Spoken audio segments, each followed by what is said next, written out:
नमस्कार दोस्तों, मैं पंकज मेहरा आपका हार्दिक स्वागत करता हूं आपके अपने YouTube channel BRD English plus पर।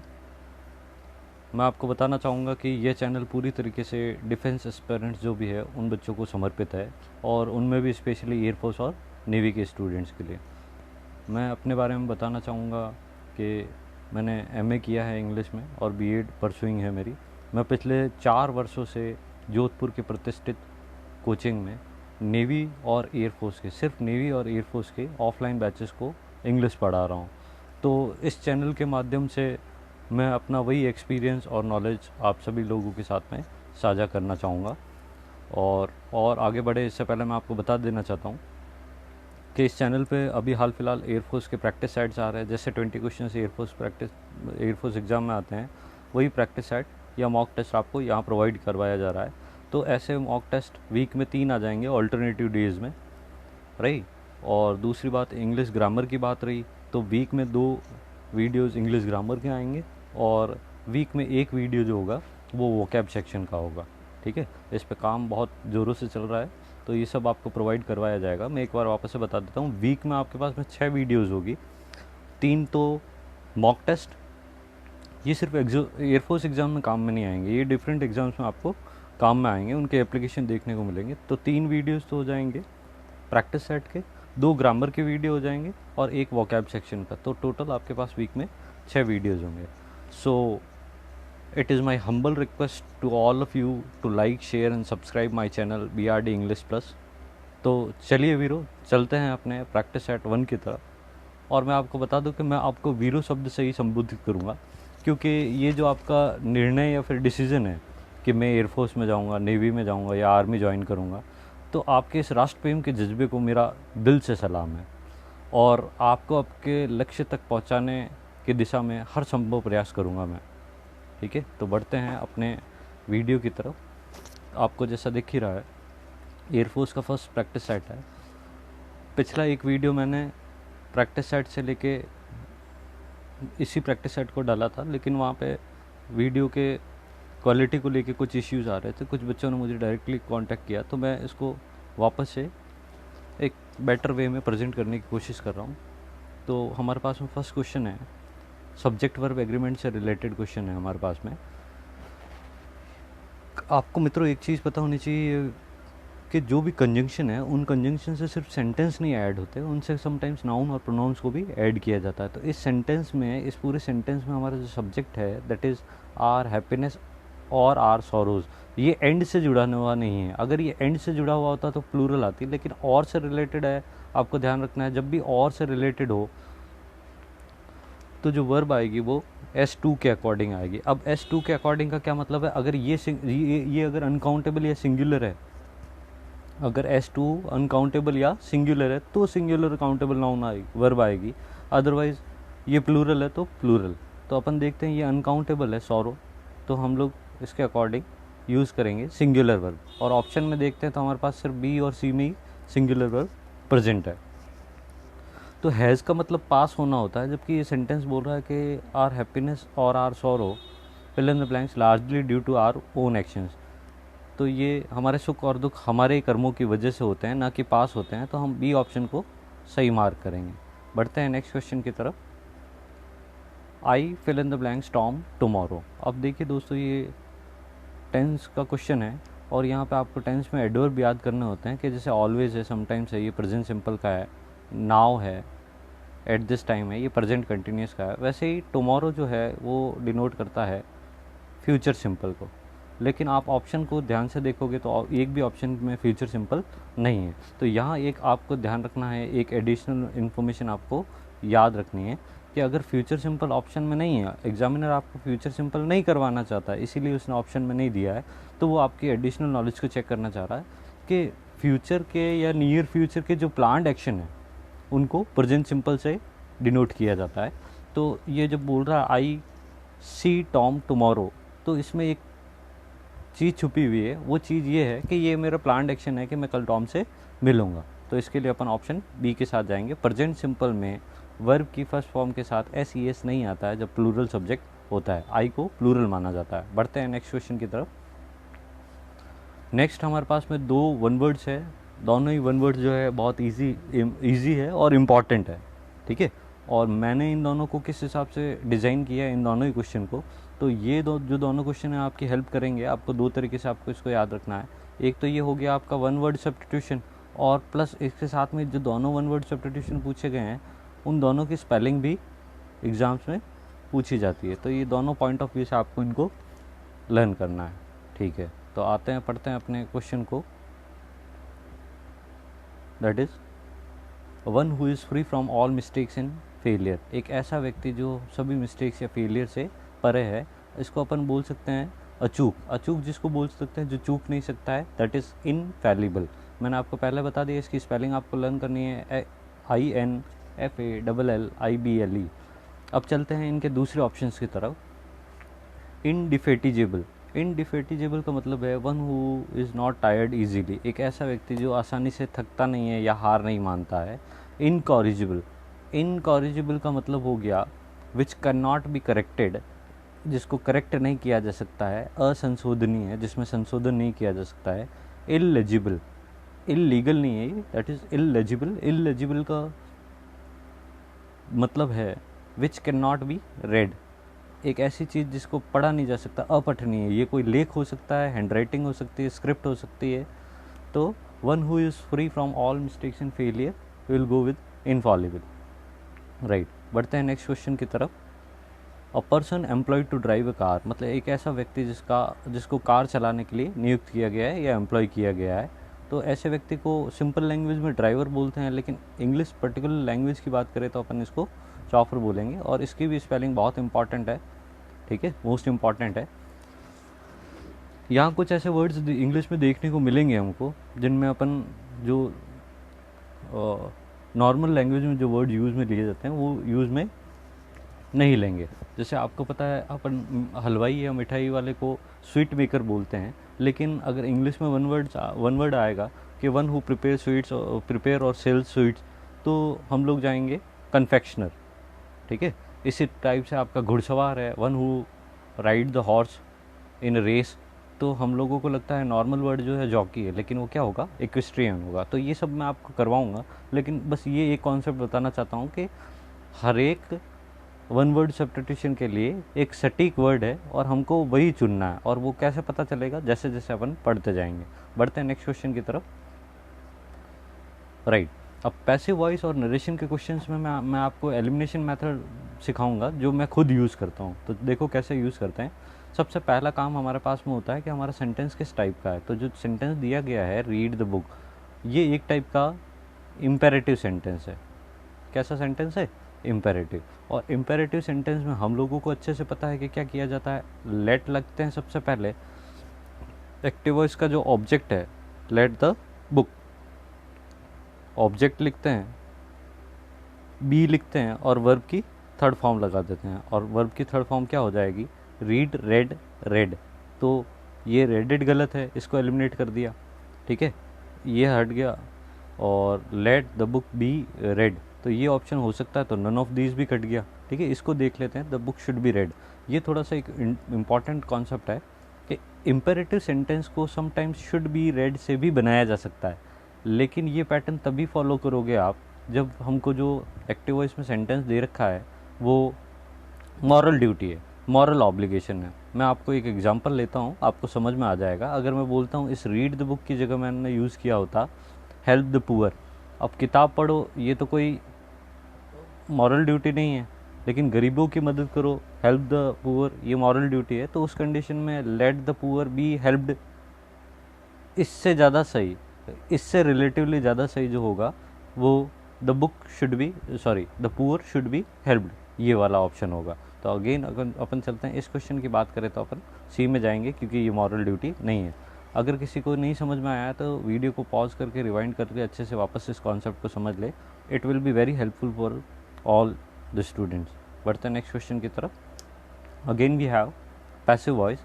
अब देखो हमारे पास में यहाँ जो एक्टिव वॉइस का जो सेंटेंस दिया है वो किसी टेंस से नहीं है, वो है मॉडल से। तो कॉन्सेप्ट क्या बोलता है कि एक्टिव वॉइस में जब कभी भी मॉडल प्लस V1 आएगी, जैसा कि यहाँ पे आया हुआ है मस्ट हेल्प, तो अपन पैसिव वॉइस में जो यूज़ करते हैं वो सेम वही मॉडल रहने देते हैं, बी यूज़ करते हैं और थर्ड फॉर्म यूज़ करते हैं वर्ब की। तो यहाँ देखते हैं मस्ट है, तो यहाँ आ गया मस्ट बी, और ये क्या हो गया, helped. She must be helped bye you, तो ये हमारा सही ऑप्शन हो जाएगा। बढ़ते हैं नेक्स्ट क्वेश्चन की तरफ। हमारे जो नेक्स्ट 3 क्वेश्चंस आने वाले हैं, ये find the error in the following sentences. Sentence में 3 पार्ट्स बना रखे हैं, तीनों में से किसी में एरर नहीं है तो नो एरर आपको मार्क करना है। नो एरर जो है वो कोई पर्टिकुलर टॉपिक नहीं है जिसको अलग से पढ़ा जा सके। ये जब अपन वॉइस करते हैं, नरेशन करते हैं, प्रीपोजिशन करते हैं, या ग्रामर का कोई भी सब्जेक्ट टॉपिक जब कर रहे होते हैं, तो उसी नॉलेज के बेसिस पे अपन करेंगे। मैं आपको दिखाता हूँ कैसे अलग अलग टॉपिक से बिलोंग करते हैं ये सेंटेंसेस। जैसे फर्स्ट जो है मैं आपको बताता हूँ, ये टेंस से रिलेटेड है। अब टेंस से कैसे रिलेटेड है, देखिए ये गलती मत करना, जो ये सोच रहे डिड नॉट के साथ वर्ब की फर्स्ट फॉर्म आएगी वो बी मार्क कर देंगे, लेकिन ये ऑप्शन बी क्या हो जाएगा, गलत हो जाएगा, क्योंकि एक एडवर्ब ऑफ टाइम दे रखा है। जैसे मैंने अभी आपको बताया, टुमारो जो होता है फ्यूचर सिंपल का होता है, येस्टरडे जो होता है पास्ट सिंपल का होता है, समटाइम्स ऑलवेज प्रेजेंट सिंपल के होते हैं। तो येट भी प्रेजेंट परफेक्ट का होता है। किसका होता है, अभी लिख देता हूँ यहाँ, प्रेजेंट परफेक्ट का। येट जो है वो प्रेजेंट परफेक्ट का होता है, और इस पे बहुत सारे क्वेश्चन पूछता है। ठीक है, सही लिख देता हूँ, अगर किसी को दिक्कत होगी पढ़ने में 2 मिनट लगेंगे। तो प्रेजेंट परफेक्ट का एडवर्ब ऑफ टाइम है येट। तो इस सेंटेंस को प्रेजेंट परफेक्ट में बनाना है तो थर्ड फॉर्म तो पहले से दे रखी है, तो ये पार्ट में गलती नहीं है। अजय सिंगुलर है, तो Ajay has not completed his work yet. तो देखा आपने, ये टेंस से रिलेटेड है। आते हैं दूसरे क्वेश्चन पे। नेक्स्ट जो क्वेश्चन है, एक छोटा सा कॉन्सेप्ट है कि आपको एक चीज़ ध्यान रखनी पड़ेगी कि जब भी आप पढ़ रहे हो, कुछ भी चीज़ पढ़ रहे हो और वहाँ वन ऑफ आता है, तो आपको एक चीज़ बहुत ध्यान रखनी है कि वन ऑफ के बाद में, ये जो वन ऑफ है, इस वन ऑफ के बाद में हमेशा ही प्लूरल नाउन या प्रोनाउन आता है। अब आप यहाँ देखने की कोशिश करोगे तो वन ऑफ के बाद में ये जो माई है ये और ये बेस्ट है, ये दोनों क्या है, एडजेक्टिव है। तो जो नाउन पार्ट है, he is one of my best friends. ठीक है, कॉन्सेप्ट बता देता हूँ मैं, बहुत ईजी सा कॉन्सेप्ट है। आपको इंग्लिश में कहीं पे भी वन ऑफ देखने को मिलेगा, तो वन ऑफ के बाद में जो नाउन आएगा, नाउन ये प्लूरल काउंटेबल नाउन होगा। ठीक है, इस कॉन्सेप्ट के बेसिस पे सभी एग्जाम्स में क्वेश्चन डेफिनेटली पूछा जाता है, और ये बहुत इजी है। पिछले 2 साल के एनडीए में ये बैक टू बैक ये पैटर्न पूछा गया है। बढ़ते हैं अपने नेक्स्ट और लास्ट एरर की तरफ। लास्ट क्वेश्चन नहीं है, लास्ट एरर है। तो ये मैंने आपको बताया, ये पहला जो 7th वाला था ये टेंसेस से रिलेटेड था। सेकंड जो अभी अपन ने किया ये नाउन से रिलेटेड है, और थर्ड अगेन नाउन से रिलेटेड है। ये पढ़ने पे ही पता चलेगा कि ये जो ब्रेड वर्ड होता है ये अनकाउंटेबल होता है, और हमारे पास में जो 2 इंडेफिनिट आर्टिकल्स है जिसको अपन AN बोलते हैं, इनका यूज़ सिर्फ और सिर्फ सिंगुलर काउंटेबल नाउन के लिए किया जाता है। तो ये कॉन्ट्राडिक्टरी हुआ या नहीं हुआ कि मैं बोल रहा हूँ ब्रेड अनकाउंटेबल है, तो अनकाउंटेबल है तो एक तो नहीं है, तो AN का यूज़ नहीं होगा। तो एरर किस पार्ट में है भाई, C पार्ट में है। अब बात करते हैं इसके इम्प्रूवमेंट की। इसको इम्प्रूव कैसे किया जा सकता है, जैसे अभी मैंने बताया यहाँ पे हैज़ आना चाहिए, यहाँ पे S आना चाहिए। तो इम्प्रूवमेंट की बात करते हैं तो या तो आप AN को हटा दो कि सिंपली हो जाएगा शी गेव हिम ब्रेड। इसका मतलब उसने उसको ब्रेड दी, इसका मतलब क्या है, she gave him some bread, ऐसा सेंस निकलेगा। ठीक है, तो एक काम तो आप ये कर सकते हो, और दूसरा काम अगर आपको इसको सिंगुलर बनाना है तो इसको सिंगुलर बनाते हैं अ पीस ऑफ ब्रेड। ये जब मैं आपको नाउन डिटेल्स में पढ़ाऊंगा तो मैं बताऊंगा कि जो अनकाउंटेबल नाउन है, कुछ अनकाउंटेबल नाउन ऐसे हैं जिनसे सिंगुलर फॉर्म बना सकते हैं और प्लूरल फॉर्म बना सकते हैं। ब्रेड और वर्क का एग्जांपल ले लीजिए, मैं बोल रहा हूँ उस चीज़ को ध्यान से सुनिए। वर्क और ऐसे और भी है, लेकिन आप ये सुन लीजिए, वर्क और ब्रेड ये अनकाउंटेबल है। ठीक है, a piece of work, a piece of bread singular countable है, और पीसेज ऑफ वर्क और पीसेज ऑफ ब्रेड्स ये प्लूरल काउंटेबल है। चलिए देखते हैं next question. Past participle form of verb spread. अब देखो इसमें एक छोटा सा लॉजिक है, आपको पता, सभी को पता है कि वर्ब की 3 फॉर्म होती है जिनको अपन फर्स्ट, सेकंड और थर्ड फॉर्म बोलते हैं। एंड अपार्ट फ्रॉम दीज हमारे पास में एक क्या होती है, वर्ब की आईएनजी फॉर्म भी होती है। तो आपको ये पता होना चाहिए कि फर्स्ट फॉर्म को क्या बोलते हैं, प्रेजेंट फॉर्म बोलते हैं। सेकंड फॉर्म को क्या बोलते हैं, पास्ट फॉर्म बोलते हैं। थर्ड फॉर्म को क्या बोलते हैं, पास्ट पार्टिसिपल।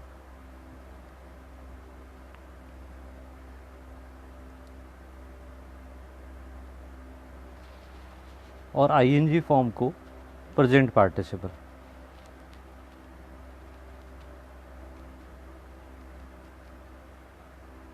प्रेजेंट पार्टिसिपल, ठीक है। तो ये पता होना चाहिए, फर्स्ट फॉर्म प्रेजेंट फॉर्म है, सेकंड फॉर्म पास्ट फॉर्म है, सेकंड फॉर्म सिर्फ पास्ट टेंस में यूज ली जाती है तो पास्ट फॉर्म, थर्ड फॉर्म हो गई पास्ट पार्टिसिपल, और आईएनजी फॉर्म है इसको अपन क्या बोलते हैं, प्रेजेंट पार्टिसिपल। इन दोनों में लिटिल कन्फ्यूजन हो सकता है, तो आप इसको किसी ट्रिक से याद करें।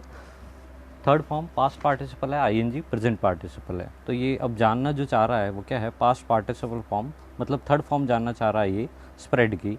और दोस्तों आपको पता होना चाहिए स्प्रेड की तीनों ही फॉर्म सेम है, ठीक है। किसकी तरह, तो अपन बात करें जैसे कट की होती है, कट कट कट, पुट की होती है, शट की होती है, उसी टाइप से स्प्रेड स्प्रेड स्प्रेड स्प्रेड। तो ये हमने जो मार्क की ये थर्ड फॉर्म है, ये हमारी इन्फिनेटिव है, ये प्रेजेंट फॉर्म ही है, ऐसा कोई वर्ड नहीं होता है। और ये स्प्रेडिंग जो है मैंने अभी आपको बताया, ये क्या है, प्रेजेंट पार्टिसिपल है। बढ़ते हैं नेक्स्ट क्वेश्चन की तरफ। राइट, बहुत इंपॉर्टेंट क्वेश्चंस आए हैं प्रीपोजिशन के, और आप सभी लोगों को पता होगा कि मोस्ट ऑफ द स्टूडेंट्स जो है वो पढ़ना चाहते हैं प्रीपोजिशन। तो मेरे से बोलते हैं सर बहुत ट्रिकी है, कैसे होगा, हमने बहुत पढ़ा है फिर भी नहीं होता है। तो एयरफोर्स नेवी की जो तैयारी कर रहे हैं उन स्टूडेंट्स के लिए, और वैसे भी जो दूसरे कैंडिडेट्स हैं जो इंग्लिश सीखना चाहते हैं, तो उनके लिए प्रीपोजिशन एक बहुत मेन टॉपिक है, तो समझिएगा इसको। तो मैंने आपको एग्ज़ाम के पॉइंट ऑफ व्यू से आपके जैसे फिक्स प्रीपोजिशन आता है या नो प्रीपोजिशन आता है, उस सीरीज़ से क्वेश्चन उठाए हैं मैंने आपके। तो आपको पता होना चाहिए दे इनवाइटेड, देखो भैया इसमें जिसने नहीं पढ़ रखा है वो नहीं कर पाएगा, सेट नहीं करना है। मैंने क्वेश्चन आपको ऐसा नहीं दिया कि एक बढ़िया सा सेट कर दो, आपका क्वेश्चन है कि सही प्रीपोजिशन चूज़ करना है। दे इनवाइटेड एवरीवन, तो ये तो किसको इनवाइट किया वो नहीं, कहाँ इनवाइट किया उसके लिए हमेशा टू का यूज़ किया जाता है। In the party, in the programme नहीं, उसकी बजाय हम क्या यूज़ करेंगे, टू द पार्टी। अब ये कैसे याद रखना है, तो ये फिक्स है, इनवाइटेड के साथ में इन टू नहीं आएगा, हम लोग यूज़ करेंगे टू, ठीक है। ये फिक्स है और आपको देखने को मिलेगा आप जैसे जैसे पढ़ेंगे। बढ़ते हैं नेक्स्ट प्रीपोजिशन की तरफ। The police will investigate fill in the blanks the case. तो अब मैं आपको बताना चाहूँगा कि इन्वेस्टिगेट एक ऐसी वर्ब है जिसके साथ में नो प्रीपोजिशन का यूज़ किया जाएगा। ये सेंटेंस अगर आपको नहीं पता होगा, अगर ये बात आपको नहीं पता होगी, तो the police will investigate into the matter, in the matter, आप ऐसा करोगे भाई। मैं क्यों बोल सकता हूँ, क्योंकि जब तक ये चीज़ें मुझे नहीं पता थी तो मैं भी ऐसा करता था। ऑब्वियस, बहुत जेन्युइन और कॉमन बात है। तो जैसे जैसे आपको पता होगा वैसे वैसे आप उन चीज़ों को ध्यान में रखेंगे। तो इन्वेस्टिगेट के साथ में नो प्रीपोजिशन आती है, और ये बहुत ही इंपॉर्टेंट कॉन्सेप्ट है। अब मैं एक एडिशनल इन्फॉर्मेशन आपको दे देता हूँ, क्योंकि बहुत सारे बच्चे जानना चाहते हैं कि बाकी कौन कौन सी ऐसी वर्ब है जिनके साथ में नो प्रीपोजिशन आएगा। तो मैं आपको सारे तो डिस्कस नहीं कर सकता हूँ क्योंकि वीडियो बहुत लंबी हो जाएगी, और मैं वैसे भी एक क्वेश्चन पे एक ही कॉन्सेप्ट आपको बता रहा हूँ। तो आप में से बहुत सारे लोगों को पता होगा कि एंटर ऐसा वर्ड है, एंटर सॉरी हाँ यहाँ लिख देता हूँ। एंटर एक ऐसा वर्ड है जिसके साथ प्रीपोजिशन नहीं आता। एक अपन ने देख ही लिया है, इन्वेस्टिगेशन नाउन है, इन्वेस्टिगेट वर्ब है, विल शैल प्लस वर्ब की फर्स्ट फॉर्म। तो इन्वेस्टिगेट हो गया, एंटर हो गया, अटैक हो गया, अटैक, और एक इसी का सिमिलर वर्ड है इन्वेड, आक्रमण करना। इनके साथ में भी कोई नहीं आएगा प्रीपोजिशन। दो और देख लीजिए, एक तो है डिस्कस अबाउट नहीं होगा, और एक होगा डिस्क्राइब।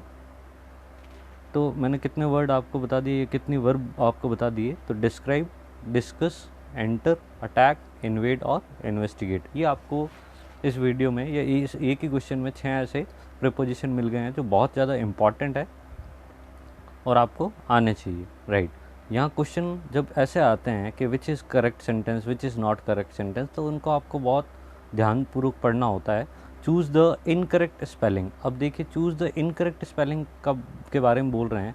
सारी ये स्पेलिंग बहुत फ्रिक्वेंटली एग्जाम में पूछी जाती है, आपको देखने से ही पता चल गया होगा। कमिटी इज़ राइट, क्योंकि MITTEE आता है। Accommodation is again right, ACCMMODATION। Guarantee is again right. और जो इनकरेक्ट स्पेलिंग है that is programme.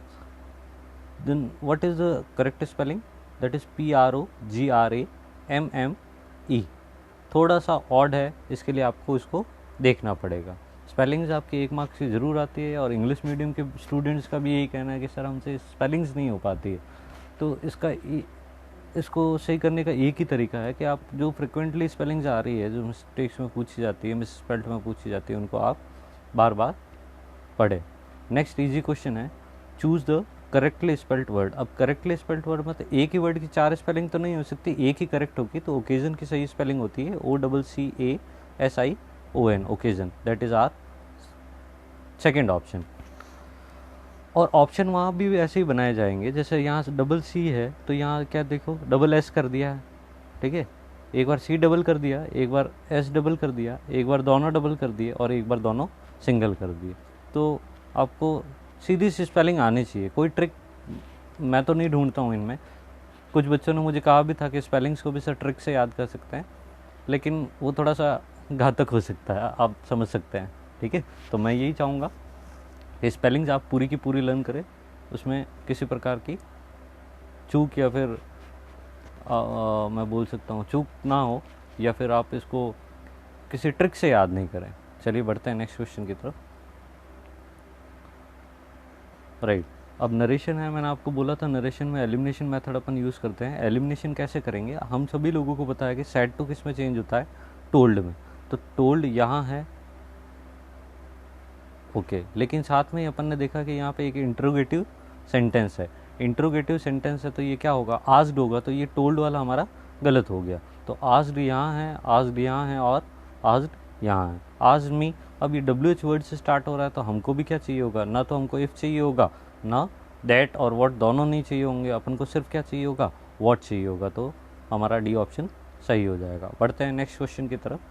Sawan said to her, I don't know you. Sawan ने उस लड़की से कहा, मैं तुम्हें नहीं जानता हूँ। तो देखिए ये उसने बात बोली है। पिछली बार जैसे अपन ने आस्क्ड यूज़ किया था, इस बार आस्क्ड नहीं यूज़ करेंगे, इस बार उसने कुछ कहा है।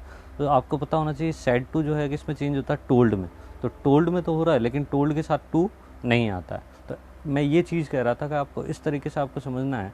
तो आपका प्रीपोजिशन कवर हो रहा है कि कभी टोल्ड टू नहीं आएगा, कभी आस्क्ड टू नहीं आएगा, ठीक है। अगर ऐसा आता है तो उस ऑप्शन को वहीं एलिमिनेट कर देंगे। तो पहला ऑप्शन एलिमिनेट हो गया। दूसरा आस्क तो किया ही नहीं है वैसे भी, तो ये एलिमिनेट हो गया। अब देखते हैं, टोल्ड है her that she did not, और एक में शी है और एक में ही है। तो अपन देखते हैं यहाँ पहले आई है, आई फर्स्ट पर्सन है, फर्स्ट पर्सन सब्जेक्ट के अकॉर्डिंग चेंज होगा। सावन एक लड़का है, तो अपन बोलेंगे ही डिड नॉट नो हर। आपने देखा टेंस भी चेंज हो गया, प्रेजेंट सिंपल से किस में चला गया?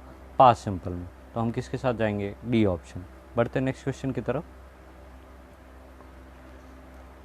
बहुत इजी सिनोनिम्स लिए हैं, ठीक है। आगे आने वाले कुछ क्वेश्चन पे, कुछ सेट्स में मैं इसको इम्प्रूव कर दूंगा, ठीक है। अभी बहुत इजी लिए हैं, तो देखते हैं।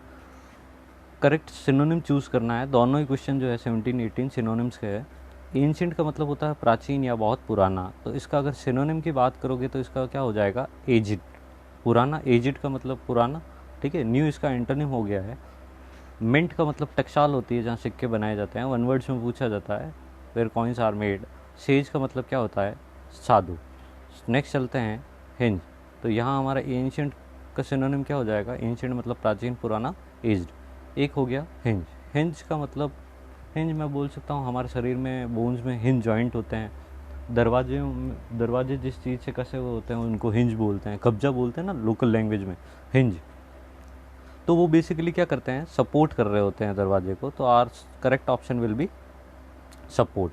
स्ट्रेंजर आपको पता है अजनबी को बोलते हैं। हाइड का मतलब छुपाना होता है, और फ्यूरी का मतलब समथिंग वाइल्ड और वायलेंट, उग्र जो है उस चीज़ को बोलेंगे फ्यूरी।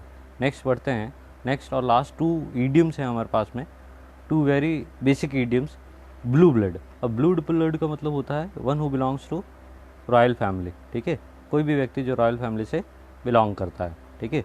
तो ये कहाँ लिख रखा है, रॉयल फैमिली से बिलोंग करता है उसको एरिस्टोक्रेट बोलते हैं, तो हमारा सही ऑप्शन सी हो जाएगा। और इसी से एक मिलती जुलती ईडियम और मैं आपको बता देता हूँ, एडिशनल इन्फॉर्मेशन दे देता हूँ। एक हमारे पास ईडियम है ब्लू आइड। तो ब्लू आइड का मतलब होता है फेवरेट पर्सन, ठीक है, और ब्लू ब्लड का मतलब है एरिस्टोक्रेट। रिच का मतलब आपको पता ही है, और एक्यूमन का मतलब है, एक्यूमन मतलब वन हु हैज़ एबिलिटी और talent to take quick and right decisions. वापस सुन लीजिए, एक्यूमन का मतलब है, ये एक विशेषण है, एक ऐसा व्यक्ति जो जल्दी और सही निर्णय लेता है, ठीक है। क्विक और राइट डिसीजन और judgement, ability to take quick और राइट डिसीजन और जजमेंट। नेक्स्ट ईडियम है at sixes and sevens. At sixes and sevens का मतलब होता है परप्लेक्स्ड। क्या मतलब होता है? परप्लेक्स। और परप्लेक्स का मतलब होता है confuse, unable to decide anything, ठीक है। तो आपको याद रखना है कि जब भी कोई बोलेगा आई वॉज और I am at sixes and seven, तो इसका मतलब है वो कंफ्यूज है या परप्लेक्स्ड है, ठीक है। और अनटाइडी का मतलब क्या होता है? अव्यवस्थित, जो अरेंज्ड नहीं है, बिखरा पड़ा है। ये इसका राइट आंसर नहीं है, इसको नहीं मार्क करेगी, ठीक है। मैं तो इसका मतलब बता रहा था कि अनटाइडी का मतलब अव्यवस्थित होता है,